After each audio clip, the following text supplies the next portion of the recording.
Protein synthesis भी होता है। अब एक स्ट्रक्चर है एलिमेंट्री पार्टिकल, या उसी को कहते हैं ऑक्सीजोम, या उसी को कहते हैं F1 पार्टिकल, या उसे वो कहते हैं F0 F1 कॉम्प्लेक्स, या उसे वो कहते हैं एटीपेज कॉम्प्लेक्स, या उसे वो कहते हैं सब unit of Fernandez and Moran. तो ज्यादा कॉमन है ऑक्सीजोम्स और एलिमेंट्री पार्टिकल। तो ये जो इनर मेम्ब्रेन फोल्डेड है, जो क्रिस्टी बना रहा है, उस इनर मेम्ब्रेन के साथ करीब 8.5 नैनोमीटर के कुछ पार्टिकल्स होते हैं। उन्हीं पार्टिकल्स को कहा जाता है ऑक्सीजोम्स और एलिमेंट्री पार्टिकल्स। और दो एलिमेंट्री पार्टिकल्स के बीच का जो स्पेस होता है वो रेगुलर होता है। दो के बीच का स्पेस होता है 10 नैनोमीटर का। और एक माइटोकॉन्ड्रियन में 10 to the power 5 to 10 to the power 5 element particles होते हैं। तो the inner membrane crest remains covered by particles of 8.5 nanometer. These are regularly spaced at intervals of 10 nanometer. There are between 10 to the power 4 to 10 to the power 5 elementary particles per mitochondrion. Figure में देखो, जो mitochondrial crest है या Christie है, उसके साथ जुड़े हुए हैं एलिमेंट्री पार्टिकल।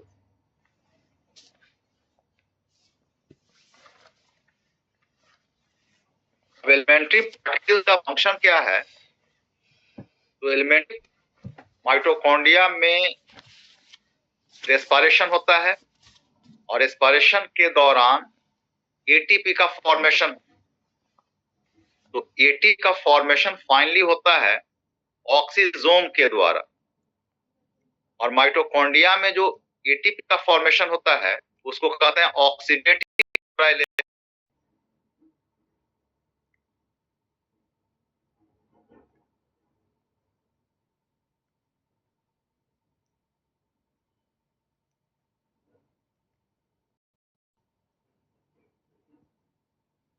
उसको कहते हैं फोटोफॉस्फोराइलेशन। वहां भी पिछले क्लास में पढ़े थे। उसके लिए होता है कपलिंग फैक्टर होता है। क्लोरोप्लास्ट में होता है कपलिंग फैक्टर, जिसका जो फंक्शन माइटोकॉन्ड्रिया या ऑक्सीजोम या एलिमेंट्री पार्टिकल का है, दोनों का फंक्शन है एटीपी बनाना। क्लोरोप्लास्ट में जो एटीपी बनता है लाइट एनर्जी को यूज करके बनता है, इसलिए उसको कहते हैं फोटोफॉस्फोराइलेशन। क्योंकि माइटोकॉन्ड्रिया में जो एटीपी बनते हैं वो ऑक्सीडेशन से बनते हैं, उसको कहते हैं ऑक्सीडेटिव फॉस्फोराइलेशन। अब जो एलिमेंट्री पार्टिकल्स हैं वो 3 पार्टे होते हैं। फिगर देखना, एक होता है बेस होता है, जो क्लोरोप्लास्ट में कपलिंग फैक्टर पढ़े थे वो 2 पार्ट में बटा होता है। बेस को वहां पे CF0 कहते थे, और जो हेड है उसको CF1 कहते थे। एग्जैक्टली उसी तरह का स्ट्रक्चर है एलिमेंट्री पार्टिकल या ऑक्सीजोम, सिर्फ इसमें 3 पार्ट्स हैं। तो इसका जो बेस होता है उसको कहते हैं F0। कपलिंग फैक्टर का जो बेस होता है वो थाइलेक्वाइड मेम्ब्रेन के लिपिड बाइलेयर में इंबेडेड होता है, जबकि एलिमेंट्री पार्टिकल्स जुड़े होते हैं क्रिस्टी के साथ, इनर माइटोकॉन्ड्रियल मेम्ब्रेन के साथ। तो यहाँ पे जो बेस या F0 होता है वो इंबेडेड होता है lipid bilayer of inner membrane, और it is a complex of hydrophobic protein.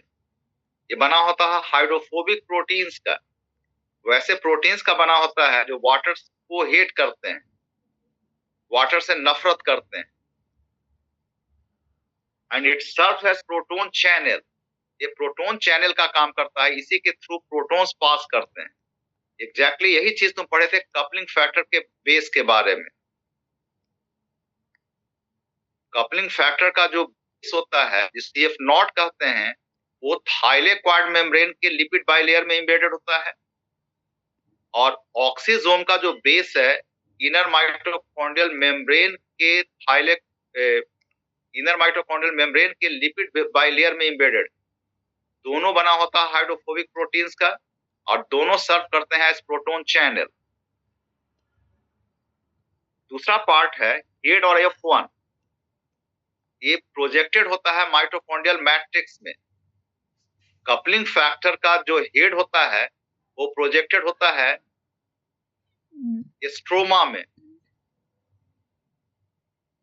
and it is a complex of soluble protein which correspond to ATP synthetase। इसमें जो हेड होता है ये बना होता है सोल्यूबल प्रोटीन्स का, जो रिप्रेजेंट करता है एटीपी सिंथेटेज को। यही चीज तुम कपलिंग फैक्टर क्लोरोप्लास्ट में भी पढ़े हो। कपलिंग फैक्टर का जो हेड होता है वो भी रिप्रेजेंट होता है एटीपी सिंथेटेज, और हेड का फंक्शन है सिंथेसिस ऑफ एटीपी। तो ऑक्सीजोम और एलिमेंट्री पार्टिकल का एज ए होल फंक्शन है translocation of protons and formation of ATP. Protons का ट्रांसलोकेशन होता है बेस के द्वारा, और एटीपी का फॉर्मेशन होता है हेड के द्वारा।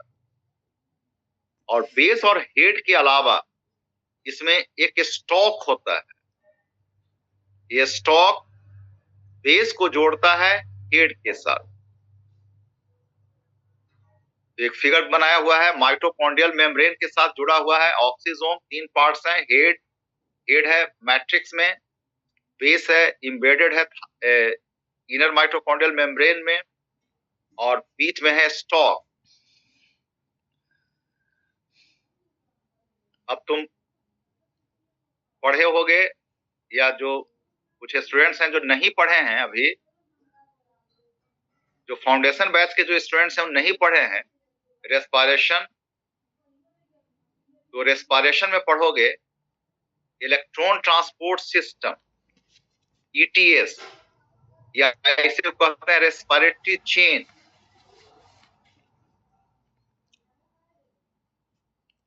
तो ये जो रेस्पिरेटरी चेन है, इलेक्ट्रॉन ट्रांसपोर्ट सिस्टम है, इसके सारे कंपोनेंट्स एसोसिएटेड होते हैं इनर माइटोकॉन्ड्रियल मेम्ब्रेन के साथ या क्रिस्टी के साथ। इसमें 4 एंजाइम कॉम्प्लेक्सेस होते हैं। अब इसे सुन लो, जब पढ़ोगे रेस्पिरेशन तो वहां पे फिर बताएंगे, वहां पे क्लियर होगा। 4 एंजाइम कॉम्प्लेक्सेस हैं। एक है कॉम्प्लेक्स 1, उसमें एंजाइम होता है NADH कोएंजाइम Q रिडक्टेज, और उसमें एक प्रोस्थेटिक ग्रुप होता है FMN। अब इसमें जो NADH है वो M साइड में पाया जाता है, और कोएंजाइम Q मिडिल में पाया जाता है। दूसरा कॉम्प्लेक्स है सक्सिनेट कोएंजाइम Q रिडक्टेज, इसका प्रोस्थेटिक ग्रुप होता है FAD। इसमें सक्सिनेट पाया जाता है M साइड में, और कोएंजाइम Q पाया जाता है मिडिल में। तीसरा एंजाइम कॉम्प्लेक्स है reduce coenzyme Q cytochrome C reductase, इसमें प्रोस्थेटिक ग्रुप्स होते हैं cytochrome B, cytochrome C1 and cytochrome C। इसमें कोएंजाइम Q होता है मिडिल में, और साइटोक्रोम C साइट होता है C साइड। और चौथा एंजाइम कॉम्प्लेक्स है साइटोक्रोम C ऑक्सीडेज, इसमें प्रोस्थेटिक ग्रुप्स होते हैं cytochrome A and cytochrome A3। तो जो साइटोक्रोम C साइट है वो C साइड में पाया जाता है, और फाइनली इलेक्ट्रॉन्स और प्रोटॉन्स को एक्सेप्ट करता है ऑक्सीजन, जो M साइड में पाया जाता है। तो जो स्टूडेंट्स इसको इलेक्ट्रॉन ट्रांसपोर्ट सिस्टम को अभी नहीं पढ़े हैं, उनको समझ में बात नहीं आ रही होगी, जब क्लास में पढ़ोगे तो क्लियर हो जाएगा।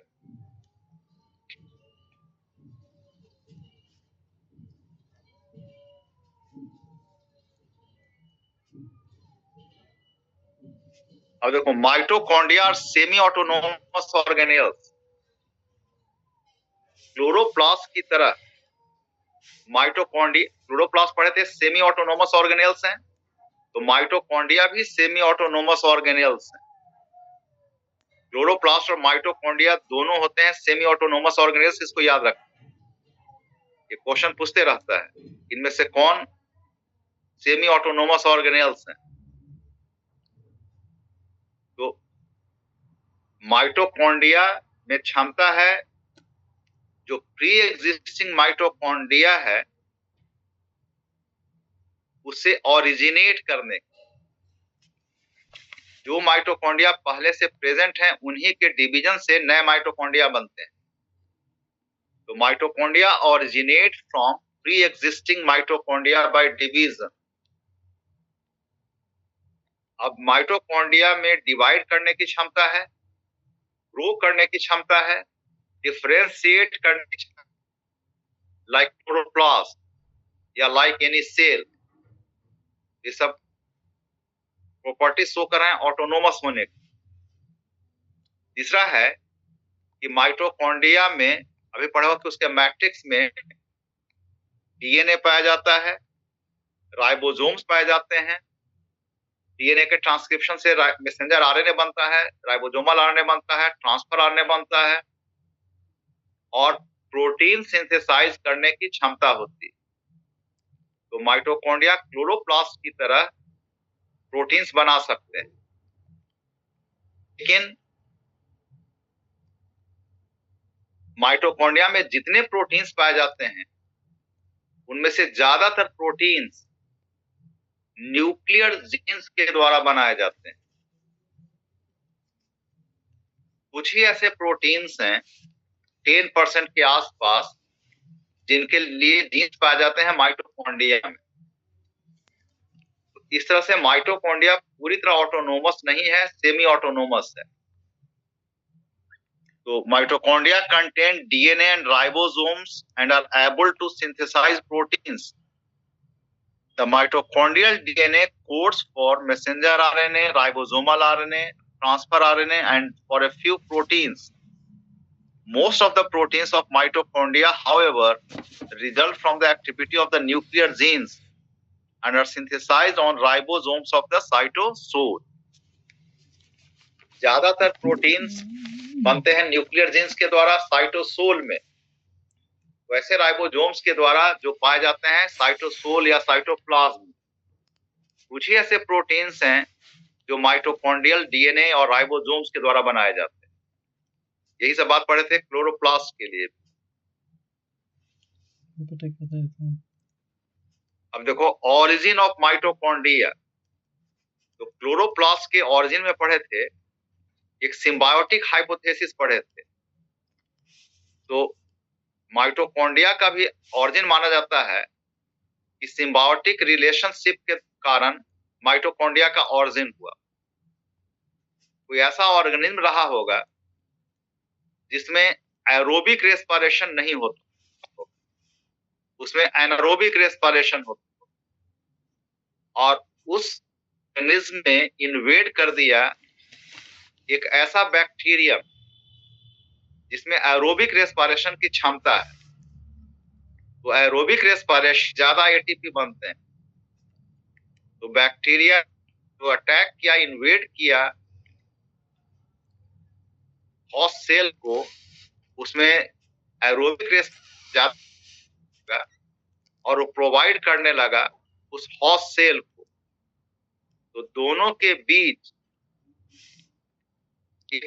पीसफुल कोएग्जिस्टेंस की स्थिति आ गई, दोनों के बीच एक शांतिपूर्ण समझौता हो गया।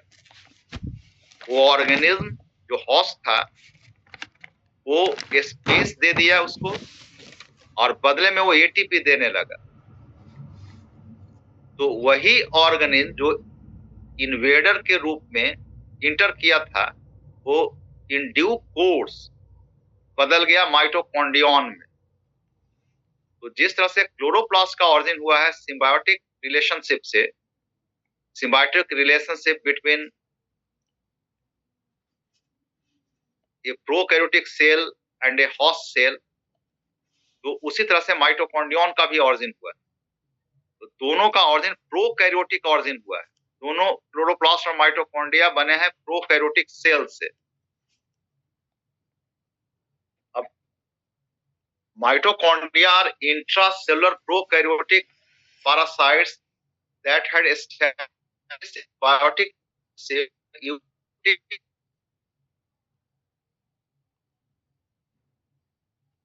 The original host cell is conceived of an anaerobic organism, and the parasite aerobic bacterium is capable of carrying on aerobic respiration. The symbiotic hypothesis is based on many similarities between bacteria and mitochondria. हम इसको कैसे माने symbiotic hypothesis को कि mitochondria origin हुआ है bacteria से, तो बैक्टीरिया और माइटोकॉन्ड्रिया में कुछ सिमिलरिटीज पाई जाती हैं। क्या सिमिलरिटी है? तो पहली सिमिलरिटी है कि जो रेस्पिरेटरी चेन है, इलेक्ट्रॉन ट्रांसपोर्ट सिस्टम है, उसके सारे कंपोनेंट्स बैक्टीरियल सेल में उसके मेम्ब्रेन के साथ एसोसिएटेड होते हैं, बैक्टीरियल सेल के मेम्ब्रेन के साथ। उसी तरह से यूकैरियोट्स में जहां पे माइटोकॉन्ड्रिया पाए जाते हैं, इलेक्ट्रॉन ट्रांसपोर्ट सिस्टम के सारे कंपोनेंट्स एसोसिएटेड होते हैं क्रिस्टी के साथ, इनर माइटोकॉन्ड्रियल मेम्ब्रेन के साथ। तो बैक्टीरिया में भी इलेक्ट्रॉन ट्रांसपोर्ट सिस्टम के कंपोनेंट्स मेम्ब्रेन के साथ एसोसिएटेड हैं, प्लाज्मा मेम्ब्रेन के साथ, क्योंकि वहां पे माइटोकॉन्ड्रिया है नहीं। और जहां पे माइटोकॉन्ड्रिया पाए जाते हैं वो सारे कंपोनेंट्स एसोसिएटेड हैं क्रिस्टी के साथ, इनर माइटोकॉन्ड्रियल मेम्ब्रेन के साथ। तो respiratory chain ETS is situated in the bacterial plasma membrane and in the inner membrane of mitochondria. दूसरी एक सिमिलरिटी है कि कुछ बैक्टीरिया में जो प्लाज्मा मेम्ब्रेन है वो फोल्ड कर जाता है और उस फोल्डिंग को कहते हैं मीजोजोम। उसी तरह से माइटोकॉन्ड्रियन में जो इनर माइटोकॉन्ड्रियल मेम्ब्रेन है वो भी फोल्ड करके बनाता है क्रिस्टी। तो बैक्टीरिया में जो मीजोजोम है उसकी तुलना की जा सकती है माइटोकॉन्ड्रिया के क्रिस्टी के साथ। तो mesosomes folding of plasma membrane in many bacteria are comparable to cristae of mitochondria. Next है कि माइटोकॉन्ड्रिया में और बैक्टीरिया में दोनों में DNA सिंगल होता है, सर्कुलर होता है, डबल स्टैंडर्ड होता है। और दोनों में प्रोकैरियोटिक सेल में भी, बैक्टीरिया में और माइटोकॉन्ड्रिया में राइबोसोम्स का सेडिमेंटेशन कोएफिशिएंट होता है 70S। यूकैरियोटिक सेल्स में 80S होता है, लेकिन क्लोरोप्लास्ट और माइटोकॉन्ड्रिया में 70S होता है, या माइटोकॉन्ड्रिया में, कुछ माइटोकॉन्ड्रिया में 55S भी होता है। और दूसरा है कि बैक्टीरिया में या प्रोकैरियोट्स में प्रोटीन सिंथेसिस को इनहिबिट किया जा सकता है एक एंटीबायोटिक के द्वारा, क्लोराम्फेनिकोल। उसी से माइटोकॉन्ड्रिया में भी protein synthesis can be inhibited by chloramphenicol. तो बैक्टीरिया और माइटोकॉन्ड्रिया एवं क्लोरोप्लास्ट, इनके जो राइबोसोम्स हैं, they are sensitive to chloramphenicol. तो इन सिमिलरिटीज के आधार पे ये माना जा सकता है कि माइटोकॉन्ड्रिया का ऑरिजिन हुआ है किसी प्रोकैरियोट से। तो क्लोरोप्लास्ट और माइटोकॉन्ड्रिया दोनों का ऑरिजिन हुआ है प्रोकैरियोट से, सिम्बायोटिक एसोसिएशन से। अब कुछ एडिशनल पॉइंट्स हैं। एक है कि both mitochondrial membranes, perimitochondrial space and mitochondrial matrix contain enzymes. हम लोग पढ़ते हैं कि माइटोकॉन्ड्रिया के मैट्रिक्स में एंजाइम्स पाए जाते हैं क्रेब्स साइकिल के, और इलेक्ट्रॉन ट्रांसपोर्ट सिस्टम के एंजाइम्स पाए जाते हैं इनर माइटोकॉन्ड्रियल मेम्ब्रेन के साथ। क्योंकि हम लोग को रेस्पिरेशन पढ़ना रहता है तो उन्हीं की बात करते हैं, लेकिन ऐसा नहीं है। आउटर माइटोकॉन्ड्रियल मेम्ब्रेन के साथ भी एंजाइम्स पाए जाते हैं, माइटोकॉन्ड्रियल स्पेस में भी एंजाइम्स पाए जाते हैं। अब माइटोकॉन्ड्रिया घिरे हुए हैं दो मेम्ब्रेन से, तो जो आउटर मेम्ब्रेन है उनमें लिपिड प्रोटीन रेशियो हायर होता है, मतलब प्रोटीन की तुलना में लिपिड का अमाउंट ज्यादा होता है। और जिस मेम्ब्रेन में लिपिड का अमाउंट प्रोटीन की तुलना में ज्यादा होगा उसकी परमेबिलिटी भी ज्यादा होगी। तो outer membrane has higher lipid protein ratio and hence more permeable than inner membrane. Chloroplast में भी पढ़े हो कि क्लोरोप्लास्ट का जो आउटर मेम्ब्रेन है वो ज्यादा परमेबल होता है, वो फ्रीली परमेबल होता है स्मॉल मॉलिक्यूल्स के लिए, जबकि इनर मेम्ब्रेन इम्परमेबल होता है स्मॉल मॉलिक्यूल्स के लिए। तो दोनों में, क्लोरोप्लास्ट और माइटोकॉन्ड्रिया में जो आउटर मेम्ब्रेन है उसकी परमेबिलिटी इनर मेम्ब्रेन की तुलना में ज्यादा होती है। अब यदि किसी माइटोकॉन्ड्रियन से आउटर मेम्ब्रेन को हटा दिया जाए तो जो बच जाएगा उसको कहते हैं माइटोप्लास्ट। माइटोप्लास्ट। तो आउटर मेम्ब्रेन को हटा दिया जाए तो क्या रह जाएगा? इनर मेम्ब्रेन रह जाएगा और मैट्रिक्स रह जाएगा। तो माइटोप्लास्ट includes the inner membrane and matrix and is produced when outer membrane is separated. एक टर्म है माइटोप्लास्ट। Mitochondrion minus outer membrane is called mytoplast. Mitochondria are the sites of aerobic respiration. They produce cellular energy in the form ATP and hence they are called powerhouses of the cell. Mitochondria site है aerobic respiration का। जैसा भी बताया कि aerobic respiration में glycolysis होता है, link reaction होता है, क्रेब्स साइकिल होता है, इलेक्ट्रॉन ट्रांसपोर्ट सिस्टम होता है। ग्लाइकोलिसिस को छोड़ दो जो साइटोप्लाज्म में होता है, तो बाकी सारे के सारे स्टेप्स होते हैं माइटोकॉन्ड्रिया के अंदर, माइटोकॉन्ड्रियल मैट्रिक्स में। और रेस्पिरेशन के दौरान जो एनर्जी रिलीज की जाती है फूड के ब्रेकडाउन से, उस एनर्जी को यूज करके एटीपी का फॉर्मेशन होता है माइटोकॉन्ड्रिया में। और किसी भी सेल में जहां कहीं एटीपी की जरूरत होती है मेटाबॉलिक एक्टिविटीज के लिए, वो एटीपी सप्लाई किया जाता है माइटोकॉन्ड्रिया के द्वारा। इसलिए माइटोकॉन्ड्रिया को कहते हैं power house of the cell. ये पावर हाउस है, जैसे इलेक्ट्रिसिटी का पावर हाउस होता है उस तरह से एटीपी का पावर हाउस है।